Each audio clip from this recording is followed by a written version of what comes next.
Oi, oi, gente! Hoje eu tô aqui para falar de um dos livros que mais me impressionou nesse começo de ano. Um livro que prova que o ato de contar histórias é, acima de tudo, revolucionário.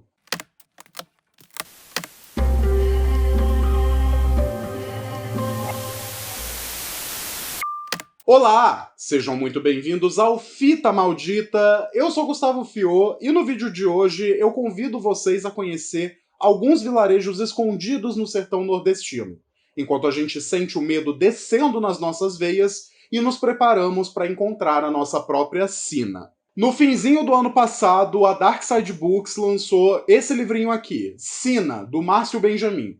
Esse foi um dos primeiros livros da editora escritos por um autor nordestino e hoje eu tô aqui para contar um pouquinho o que eu achei dele. Mas antes da gente descobrir o real significado de Mal-Assombro, não esqueça de curtir o vídeo, se inscrever no canal caso ainda não seja inscrito, ativar o sininho para receber todas as notificações, me seguir nas redes sociais que estão linkadas aqui na descrição e também compartilhar com seus amigos para trazer mais almas pro Fita Maldita.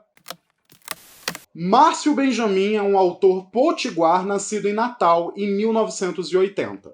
Além de ser advogado, ele começou a se aventurar pela escrita de livros de horror, através de algumas publicações independentes que hoje em dia são bem conhecidas, como é o caso de Fome e Maldito Sertão. Agora, em 2022, ele retorna com seu novo romance, o primeiro publicado pela Darkside, que se chama Sina, e nos leva em uma viagem por 3 linhas temporais distintas, enquanto a gente desbrava a aridez da Terra e conhece os mal-assombros que espreitam de longe. E antes de entrar na sinopse em si, eu queria explicar que esse livro mistura de uma forma bem legal o formato do romance, ou seja, uma história mais longa, com a antologia, composta por vários continhos isolados. E isso se liga à própria narrativa de um jeito que eu considero fascinante e também traz várias revelações sobre aqueles personagens e a história que eles contam. A história começa quando um viajante chamado Zé Trancoso se encontra em uma estrada bem estranha, de chão batido, sem saber exatamente como ele foi parar ali.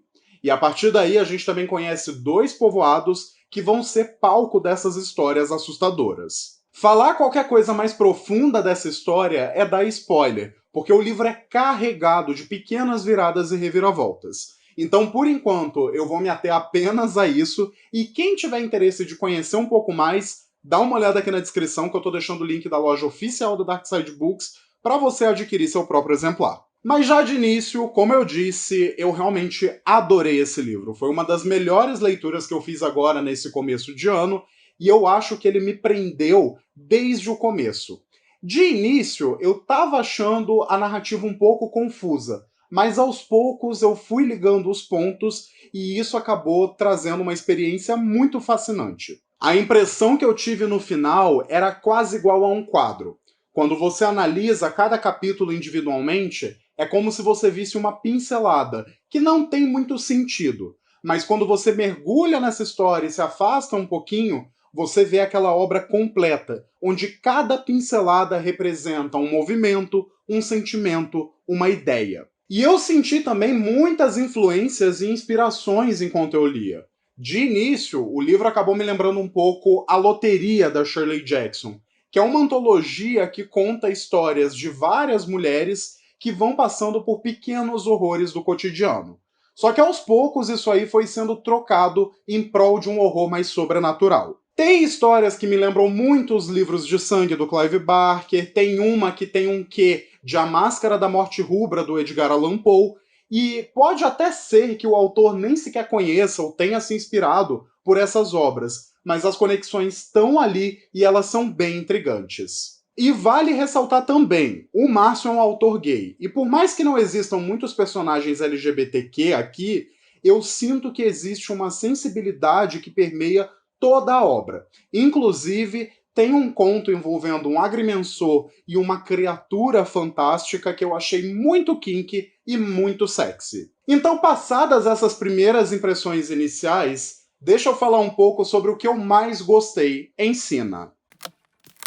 Eu nunca tinha tido contato com a obra do Márcio Benjamin antes. Eu já tinha visto muita gente falando de Maldito Sertão, e como era um livro muito bacana que pegava várias das lendas do nosso folclore e transformava em histórias de terror. Então, Sina acabou sendo o meu primeiro contato com a escrita do autor, e eu achei uma experiência muito interessante. O que eu mais gosto aqui é como ele se vale de certas expressões regionais, a sonoridade do sotaque e até mesmo algumas figuras de linguagem para colocar o leitor nessa história de uma forma bem imersiva. E o que eu achei mais curioso aqui é a forma como ele não só integra os regionalismos nos diálogos e mantém aquela prosa clean para a narração.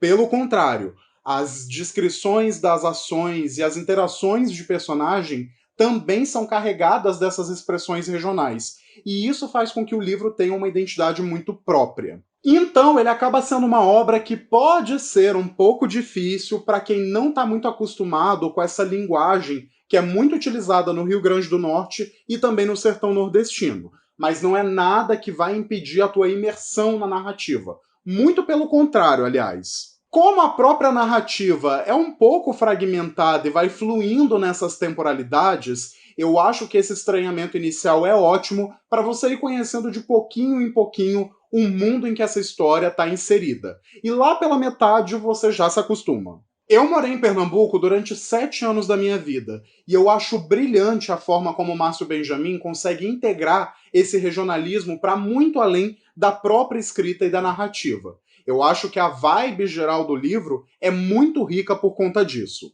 E também tem a questão da ambientação, que foi o que eu mais gostei do livro todo.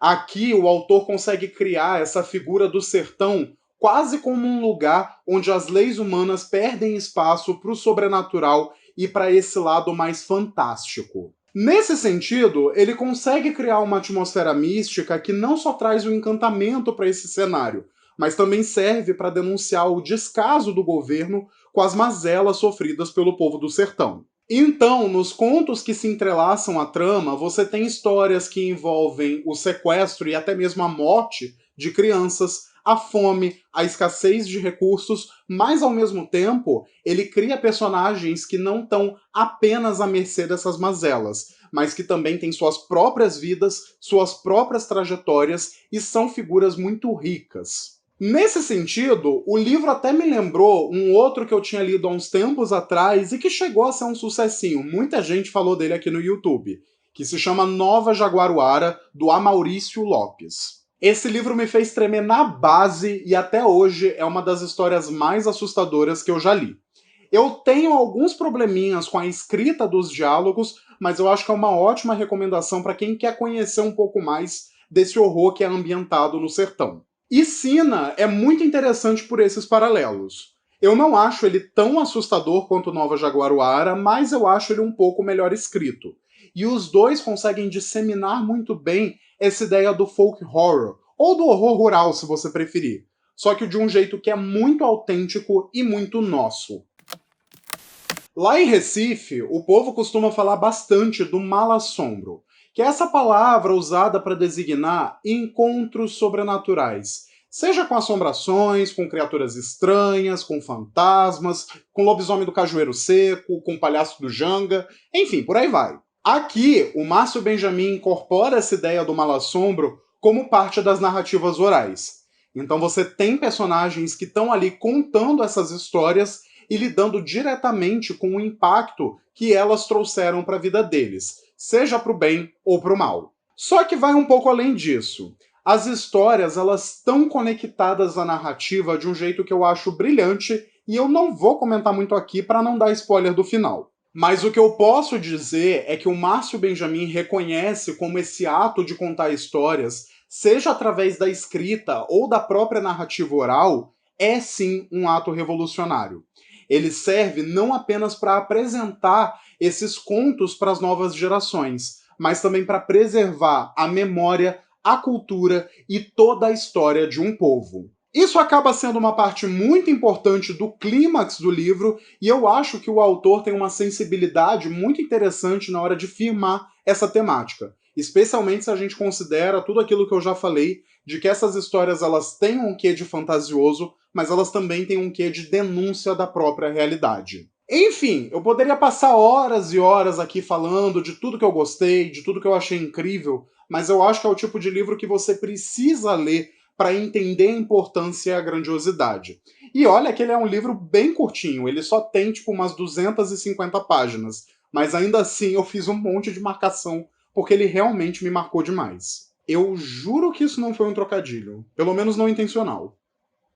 Enfim, galera, leiam Sina. Eu acho que ao longo dos últimos anos, a Dark Side Books tem feito uma seleção muito bacana de autores nacionais. E esse livro é a prova que a gente tem uma riqueza nos nossos contadores de histórias que é única e singular. Eu realmente fiquei muito encantado com a escrita do Márcio Benjamin e tô até pensando em ir atrás de algumas outras obras dele, especialmente Maldito Sertão. O problema é que esse livro tá um pouquinho difícil de se achar aí na internet. Aliás, eu queria falar um pouco também sobre as ilustrações desse livro, que são feitas pelo Chico, um quadrinista brasileiro que ficou famoso porque ele fez aquela Graphic MSP do Piteco.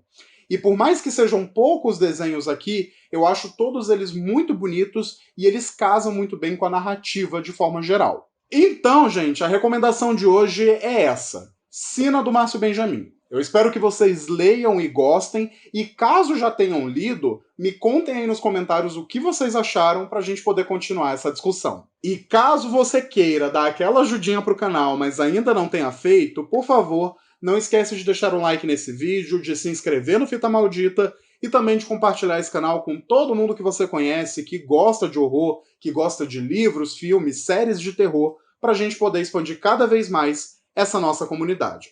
E é claro, para não perder o costume, sempre se lembrem, eu vejo vocês muito em breve. Dona Darkseid, pelo amor de Deus, eu te imploro, para de lançar tanto livro bom em sequência, porque eu não tenho dinheiro para comprar tudo isso.